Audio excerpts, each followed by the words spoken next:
그러니까 선사시대입니다. 선사시대 이름. 이 선사시대 그러면은 일단 구석기, 중석기, 다 석기 시대죠. 그 다음에 신석기 이렇게 넘어갑니다. 여기서 석기 시대인데요. 다 석기 시대인데 구, 중, 신 이게 나눈 기준은 뭔가요? 나눈 기준은 석기를 다듬는 정도입니다. 그러니까 어떻게 얼마나 다듬어 썼냐에 따라서 나눠진다는 거죠. 그러니까 이렇게 갈수록 석기는 커지겠어요? 작아지겠어요? 작아지죠. 고기를 섭취하면서 단백질을 섭취하는 거죠. 단백질을 섭취하면서 사냥활동을 통해서 뇌 용량이 커지는 겁니다. 그래서 도구를 제작, 사용하는 데 있어서 상당히 예리해지고요. 날카로워진다는 겁니다. 그래서 그 석기 다듬는 정도를 가지고 이렇게 나누고요. 구석기 시대는 시기적으로는 지금으로부터 70만 년 전, 대략 중석기 시대는 약 1만 년 전후, 그리고 신석기 시대는 1만 년 전 이렇습니다. 요 중석기 시대 때 지금 현재와 같은 해안선 형성이 돼요. 그러니까 원래는 뭐 한반도, 일본, 뭐 중국 떨어져 있는 게 아니고요. 원래는 다 하나로 붙어져 있었습니다. 이 중석시대 1만 년 전에 와가지고 빙하에서 이제 해빙기로 넘어옵니다. 지구의 자연환경의 변화 4번 있었다고 그래요. 그러니까 얼었다 녹았다 얼었다 녹았다 해서 4차례인데 그 마지막 4차가 언제냐면 1만 년 전후예요. 이때입니다. 중석기예요. 그래서 이제 해빙기로 넘어오면서 수면이 이제 높아지는 거죠. 얼음이 녹으면서 약 한 100, 200m가량 높아졌다고 그래요. 그러면서 낮은 곳은 물이 차는 겁니다. 일본 형성이 되고요. 한반도 형성이 되고 중국 만들어지는 거죠. 그렇죠? 그래서 중석기 시대가 바로 지금 현재와 같은 해안선 형성된 시기예요. 를 거쳐서 신석기 시대로 넘어옵니다. 이때 이제 신석기 혁명이라고 그래서요. 일종의 자연환경의 변화와 또는 뭐 주거지의 변화 등에서 확인해 볼 수가 있습니다. 자, 이건 나중에 보기로 하고요. 그래서 일단 선사시대는 구, 중, 신석기. 구분 기준은 뭐라고 그랬어요? 석기 다듬는 정도다. 그래서 구석시대 때 대표적인 도구는 뭐예요? 바로 뗀석기입니다. 타제석기라고도 하죠. 여기에 중석기 시대로 오면 뭘로? 찬석기. 신석기 시대로 가잖아요. 이건 이제 깨뜨려 쓰는 정도를 한 단계 더 초월하는 거죠. 간석기입니다. 마제석기라서 갈아 쓰는 겁니다. 숫돌이라든가 이걸 갈아가지고 이용을 해가지고 갈아서 쓰는 단계예요. 여기 이제 이 시대의 대표적인 유물이에요. 여러분 구석시대를 70만 년 전이라 할 때 이 70만 년 전이라고 하는 유적지는 어디냐라고 하는 겁니다. 거기에 24쪽에 구석시대 때의 유적지 있죠. 전기, 중기역으로 나눠져 있습니다만 맨 위에 전기의 단양 금굴이 있습니다. 단양 도담리 금굴이라고 그래요. 도담리입니다. 아마 충청부터 단양에 한번 가보면 도담 삼봉이라고 그랬어요. 그 봉우리가 3개가 이제 수면에 떠오르는 게 있습니다. 그 도담 삼봉이 3개 봉우리에서 삼봉이라고 합니다. 도담리입니다. 위치는 그러니까 줄여서 그냥 단양 금굴 이렇게 합니다. 그게 70만 년 전의 유물들이 여기서 출토가 된 지역이에요. 한편 중석시대의 1만 년 전후에 이 시대 때 유물이 출토된 곳이 어디냐 그러면은 교재 뒤쪽으로 한번 넘어가 봅시다. 우선 유적지를 먼저 한번 보자고요. 26쪽의 중간에 보시면은 남북한 지역에 광범위하게 분포가 되어 있죠. 그 중에 북한 무시하시고요. 남한만 보겠습니다. 거창, 인물리, 통영, 상노대도 섬입니다. 그 다음에 강원도, 화천, 홍천, 화계입니다. 요 지역에서 뭐 잔석기라든가 이음도구 등이 여기서 출토가 됩니다. 한편 신석기 시대를 대표하는 신석기 때 1만 년 전에서 가장 오래된 유적지는 어디냐 하면 제주 한경면 고산입니다. 교재 27쪽에 보시면은 토기 해가지고 이른 민무늬 토기가 있죠. 맨 위에. 그게 이제 발견된 지역이 어디예요? 제주 한경면 고산입니다. 이게 신석 시대를 1만 년 전후로 우리가 추측해 볼 수 있는 유적지예요. 유적지입니다. 그래서 요 시대를 대표하는 유적지는 어디냐? 이걸 좀 말씀드리고요. 요 시대를 대표하는 유물은 뭐냐? 구석 시대 때는 뗀석기 그리고 타제석기라고 했습니다. 사냥을 통해서 고기는 섭취하고 뼈는 도구를 제작해서 이용을 합니다. 뼈도구입니다. 다양한 동물의 뼈가 나옵니다. 이거는 자연환경의 변화가 있었다는 거죠. 그러니까 구석기 시대에만 3번에 걸친 자연환경의 변화가 있었다고 했습니다. 빙하기, 해빙기, 빙하기, 해빙기 이렇게 해서요. 그리고 이제 중석기로 넘어올 때 마지막 4차 자연환경의 변화가 해빙기로, 그러니까 빙하기에서 해빙기로 넘어오는 변화가 있었습니다. 그래서 큰 짐승의 뼈, 또 작은 짐승의 뼈들이 다양하게 나타납니다. 이거는 자연환경의 변화를 같이 보여준다는 것이죠. 자, 중석기 시대를 대표하는 유물은 잔석기하고요, 이음도구입니다. 복합도구라고도 얘기를 하는데요. 2개 이상을 조합한 것을 얘기합니다. 구석기 말기에 가면 승배찌르기 같은 게 나옵니다. 승배는 자루라는 뜻이에요. 그러니까 여러분들 교재를 보시면은 승배찌르기 해가지고 교재 한번 잠깐 보실래요? 사진을 보시면은 25쪽에 나와 있습니다. 옆에 사진이 나와 있죠.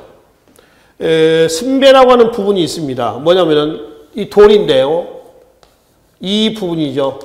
여기 이제 흉기 부분이 되는 거고요. 이 부분을 승배라고 그래요. 돌을 깎을 때 말이죠. 이 부분을 일부러 만들어 놓은 이유는 여기다가 나중에 나무를 대가지고 덧대서 뭐 풀뿌리라든가 나무 껍질로 묶어가지고 창 있죠, 창의 용도로 쓰는 겁니다. 그래서 2개, 3개 여러 가지 것들을 조합해 놓은 도구, 이음도구입니다. 이게 거창, 통영, 홍천 등에서 출토가 됐다는 겁니다. 요 중석시대가 1만 년 전후의 유물들이죠. 한편 신석기 시대를 대표하는 것은 간석기하고요, 톡입니다. 톡이. 식량의 생산과 저장, 더 나아가서 뭐 정착생활도 했다라고 하는 것도 우리가 외둘러서 이제 보편적으로 얘기해 줄 수 있는 증거 유물이기도 합니다.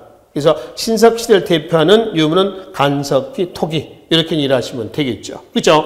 그리고 이제 토기는 1만 년 전으로 규정할 수 있는 제주 함경면 고산리 유적지에서 이른 민무늬 토기가 나옵니다. 자, 토기 좀 잠깐 보고 갈까요? 교재 27쪽에 나와 있습니다. 옆에 사진도 있으니까 사진은 여러분들이 참고하시면 되겠습니다. 이른 민무늬는 무늬가 없다는 겁니다. 이른 그러면 원시, 한자로는 아주 최초의 토기라는 얘기죠. 덧무늬, 빗살무늬, 그리고 눌러찍기 무늬, 이 눌러찍기 무늬는 2008년도에 출제가 됐던 신석기 시대 때의 토기입니다. 근데 다양한 토기가 있습니다만 그 중에 가장 보편적인 이 시대를 대표하는 토기는 뭐냐 그러면은 해안이나 강가 쪽에서 발견되고 있는 빗살무늬 토기예요. 이게 가장 보편적인 토기입니다. 근데 사진을 보시면은 빗살무늬 토기는 밑이 팽이형입니다. 편편한 바닥에 세울 수가 없지요. 그렇죠? 밑이 예를 들어서 이런 컵처럼 편편하다 그러면 세울 수는 있습니다만은 뾰족한 부분을 세울 수가 없잖아요.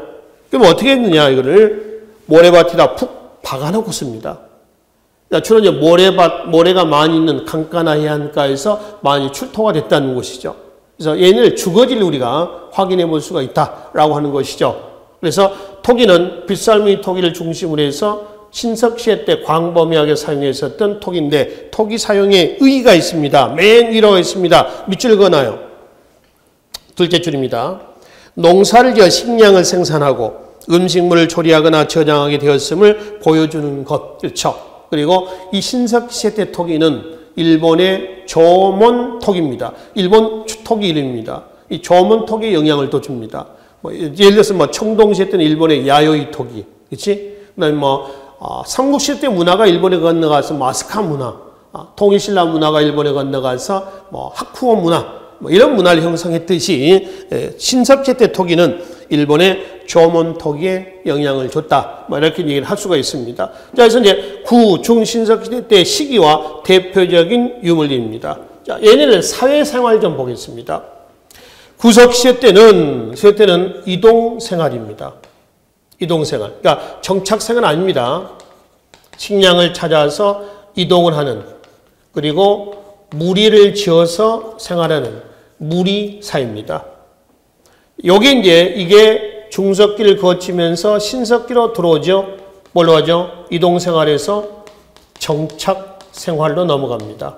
그리고 무리를 지어서 살던, 요게 이제 뭘로 가는 거죠? 가족 단위로 살게 되죠. 시족사입니다. 시족은 지금의 가족이라고 보시면 됩니다. 가족이죠.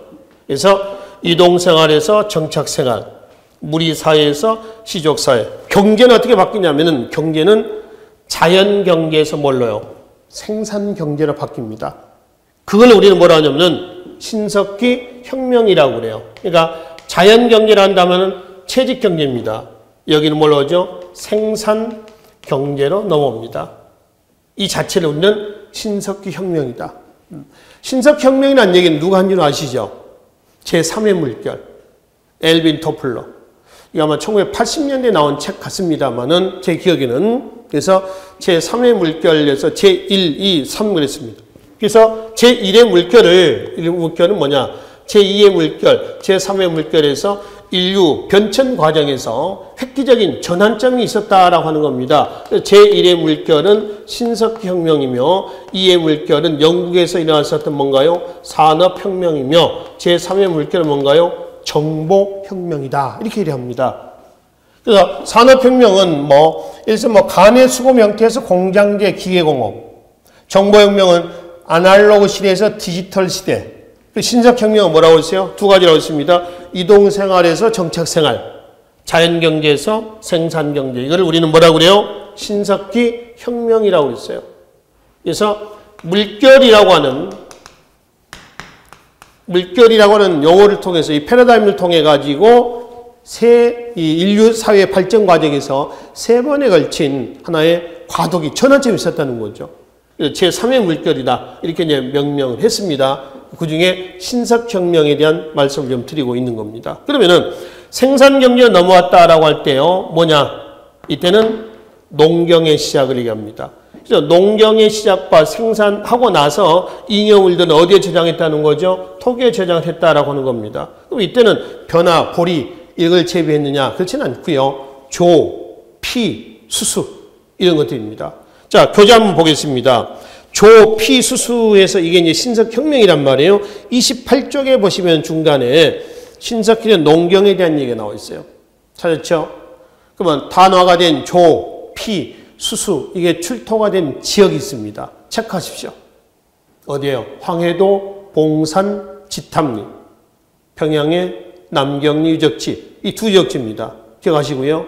그리고 신석기 시대 때에 동아시아 최초로 발견된 밭 유적지가 하나 있어요.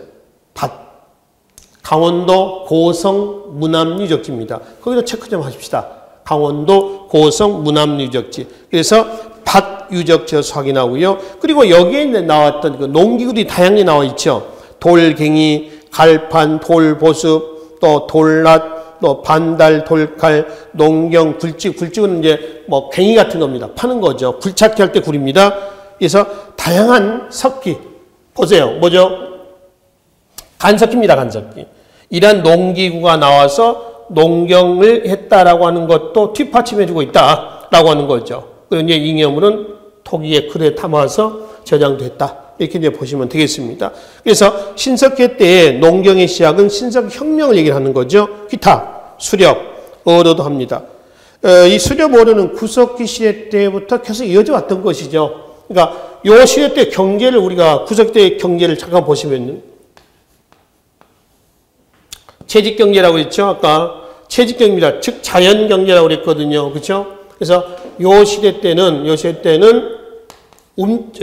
주거지가 막집이나 동굴에서 이제 거주를 하는 겁니다. 하면서 주로 경제가 수렵, 물론 어로도 합니다. 어로.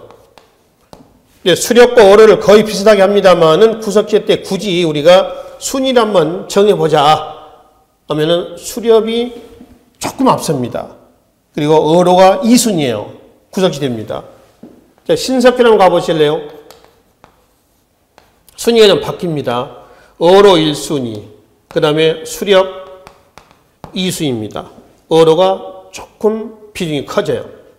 강가나 해안가에서 신석기 때 주거지가 많이 출토가 되고 있다는 데서 확인해 볼 수 있습니다. 그 이제 또 하나는 뭐죠? 신석기, 아까 말씀드린 혁명이라고 하는, 즉 자연경제에서 뭔가요? 생산경제로 넘어오는 대목이 되겠습니다. 그래서 3순위는 농경이 되겠습니다. 농경이죠. 그러니까 1순위 어로, 2순위 수렵, 그 다음에 3순위는 농경. 주야시크는 조, 피, 수수지, 벼나보리는 아니다. 벼보리는 청동시대다. 이렇게 이제 보시면 되겠습니다. 그래서 경제 구조가 이런 경제 구조이기 때문에요. 주거지가 수렵을 했다는 증거로서는 어디예요? 동굴, 그렇죠? 또 바위 그늘 이런 것이고요. 어로 활동했다라고 하는 곳 강가의 막집입니다. 강가의 막집이다. 강가에서 집을 지었다. 그럼 강가가 얘네들의 경제의 주된 무대였다. 뭐냐? 어로다 이런 얘기죠. 막 지었다. 그래서 막집이라고 하는 겁니다. 근데 신석시대 때 보면은 어로가 1순위라고 그랬습니다. 신석시대 주거지를 우리는 뭐라고 그래요? 움집이라고 그래요. 가족 단위로 거주할 수 있는 크기. 4-5명 정도 됩니다. 푹 들어간 집. 그래서 움집. 약 지면에서 한 50 내지 한 60cm 정도 푹 들어가 있습니다. 이거는 난방의 목적도 있고 그렇습니다. 그래서 주로 어로 활동을 했다라고는 이것이 강가나 해안가에서 많이 나왔다라고 하는 겁니다. 그러면 수렵 없었느냐? 아니다. 여전히 수렵합니다. 특히 중석기 시대를 거치면서 신석기로 넘어오지 않습니까? 이때 중석시대 때 만들어진 선배찌르개, 물론 구석기 말릴 때 나옵니다만 이런 도구를 가지고 사냥도 한단 말이에요. 그렇죠? 그리고 농경도 처음 시작했고, 그래서 농경의 흔적들은 방금 말씀드렸습니다. 그래서 이 경제 구조와 주거지하고 밀접한 관련을 가지고 있다라고 이제 보시면 되겠습니다. 자, 그래서 이제 구석기, 중석기, 신석시대 때의 개략적인 내용도 우리가 이렇게 얘기를 하시고요. 그리고 교재 다시 25조로 넘어가 봅시다. 25조에 보시면은 지금 말씀드렸던 내용들 중에서 몇 군데 체크만 좀 하고 넘어갑시다. 24쪽이 되겠습니다. 24쪽에 구석기 시대 때의 다양한 그 유적지 중에서 몇 군데 유적지를 좀 체크 좀 하고 넘어가겠습니다. 최고, 가장 오래된 유적지는 어디다? 단양금굴 말씀드렸고요. 연천 전곡리에서는 우측에 사진이 있죠. 주목도끼가 출토가 됩니다. 이 주목도끼는 미국의 고고학자 모비우스라고 하는 사람의 학설이 있습니다. 그 모비우스 학설을 반박할 수 있는 근거 주목도끼가 출토가 됐던 것이고요. 그 모비우스 학설에 대한 부분은 왼쪽 교재 24쪽에 보시면은 그 인도를 기점으로 해가지고요. 어디냐면은 모비우스 학설이라고 하는 것은 인도 있죠, 인도란 나라를 중심으로 해서 유럽, 아프리카 석기 문화고요. 그 다음에 동아시아 석기 문화는 아닌다. 이 모비우스 학설 얘기합니다. 그래서 유럽, 아프리카의 문화는, 석기 문화는 양면 핵석기 문화다. 그러면 이제 인도를 기점으로 동아시아 문화는 양면 핵석기가 아니라 그냥 한쪽만 뗀 문화입니다. 뗀 석기 문화라고 얘기를 하는데요. 그러니까 그림으로 그려보면은 양면 핵석기 문화에서 석기가 이렇게 있잖아요. 석기를 여러 군데 이렇게 충격을 가해서 가지고 깨뜨린 겁니다. 깨뜨려 쓰는 건데요. 이쪽에 동아시아의 석기 문화는 이게 돌이죠. 그러면 한쪽만 깨뜨렸다는 겁니다. 그러니까 여러 군데 깨뜨렸었다라고 하는 것은 예를 들어서 IQ가 한 100 정도 된다. 예를 들면은 여기는 한 50 정도밖에 안 된다. 이랬거든요. 이게 모비우스 학설이에요. 근데 연천 전곡리에서 뭐가 나온 거예요? 얘네들의 석기하고 똑같은 게 나옵니다. 이 석기가 뭐냐면 남프랑스 생아슐이라고 하는 곳에서 출토가 돼요. 그래서 그게 최초 출토되거든요. 그래서 아슐리안형 모형입니다. 아슐리안형 석기다. 이렇게 이래요. 이게 이제 석기 빙줘서 깎여진 겁니다.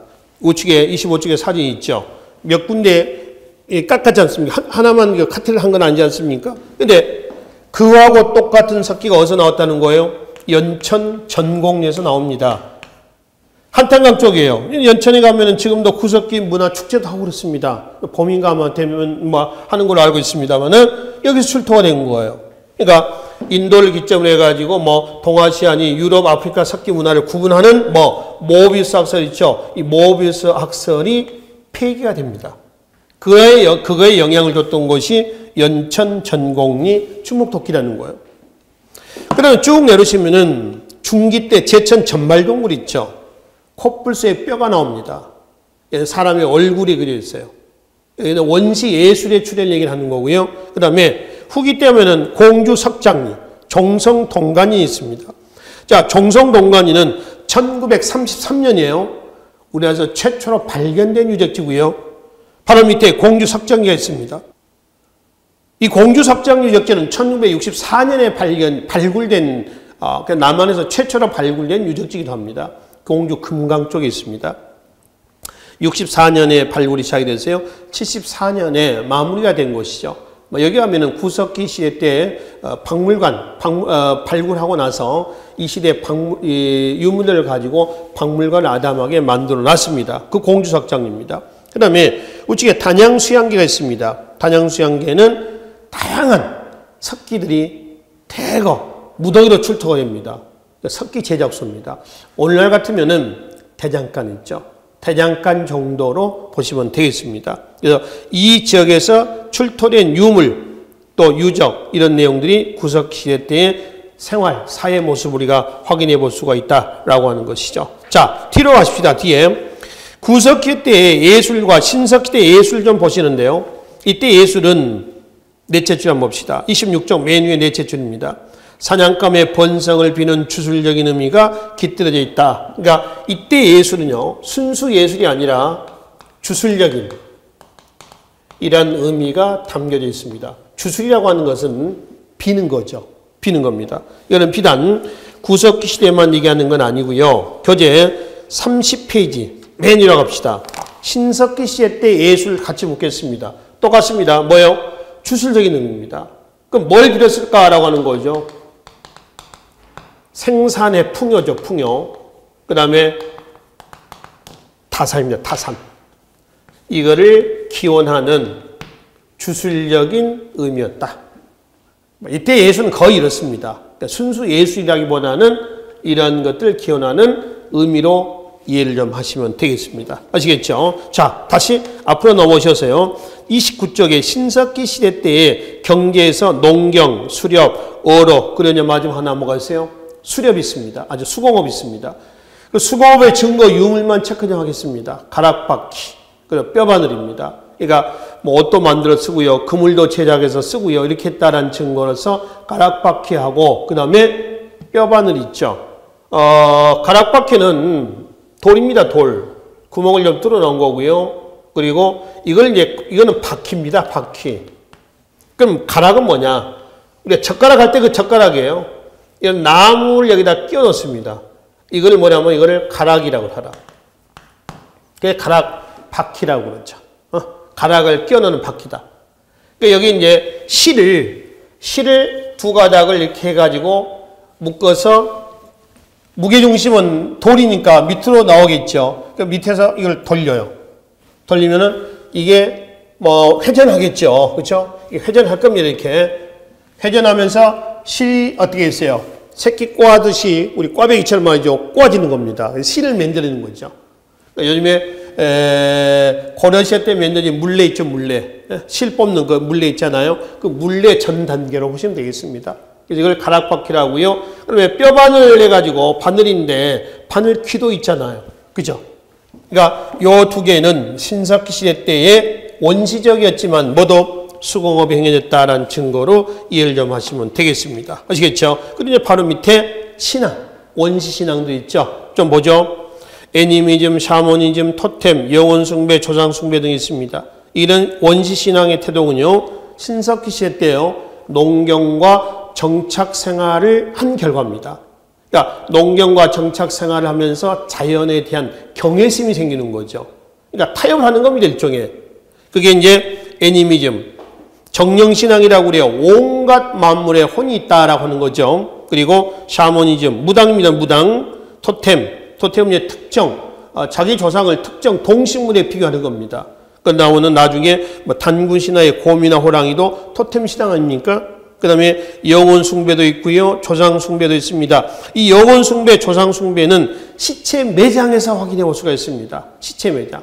그래서 시체를 머리가 동쪽으로 가게 반듯하게 눕혀놓는 시체 매장 흔적들이 나옵니다. 이걸 동침, 신전, 앙와, 장법이라고 얘기를 하죠. 그래서 영혼 숭배, 조상 숭배는 사람이 죽으면은, 조상이 죽으면 시체를 버리는 것이 아니라 그대로 매장했다라는 데서도 확인해 볼 수가 있다. 사후세계, 내세관이 싹트다라고 하는 걸 우리가 확인해 볼 수가 있겠습니다. 그리고 아까 말씀드렸던 뒤에 예술활동은 구석기 시대하고 같은 맥락에서 보시고 대표적인 양양, 오산리, 울주, 반군의 바위 그림에서 나와 있는 다양한 동물들 있죠. 이런 것들이 많이 잡혀주기를 기원하는 어떤 의미다? 생산의 풍요, 그 다음에 다산, 여인들의 모습들, 이런 부분들이 인형으로 만들어져 있습니다. 토우죠, 토우. 전부 다 주술적인 의미로 해석을 하시면 되겠습니다. 자, 이게 우리가 지금 정리하고 있는 선사 역사시대에서 선사시대죠.